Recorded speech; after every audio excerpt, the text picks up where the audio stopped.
সাবেক প্রধানমন্ত্রী ও BNP chairperson Khaleda Zia ও শহীদ রাষ্ট্রপতি জিয়াউর রহমানের সমাধিস্থলে ঢল নেমেছে বিএনপি নেতাকর্মী ও সাধারণ মানুষের।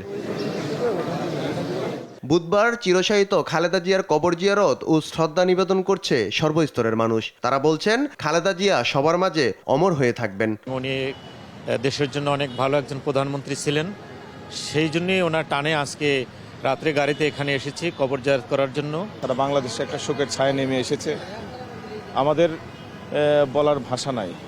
আমরা কালকে এসে জানাজায় অ্যাটেন্ড করতে পেরেছি।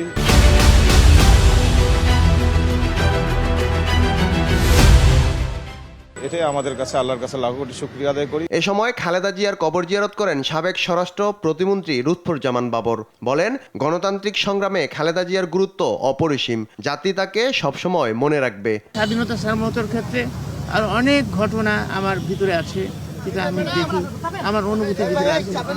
সেই দেশপ্রেম আমি আর কারোর মধ্যে আমি এখন পর্যন্ত পাই নাই। এর আগে সকালে চেয়ারপারসনের কবর জিয়ারত করতে আসেন বিএনপির যুগ্ম মহাসচিব সালেহ মাহমুদ প্রিন্স। নিরাপত্তার কারণে ভেতরে ঢুকতে না পেরে সড়কে দাঁড়িয়েই দোয়া করেন তিনি। গতকালকে বাংলাদেশের মানুষ তার ইতিহাস হয়ে রইল যে এত বড় জানাজা পৃথিবীর অন্য কোনো দেশে কারো হয়েছে কিনা আমার জানা।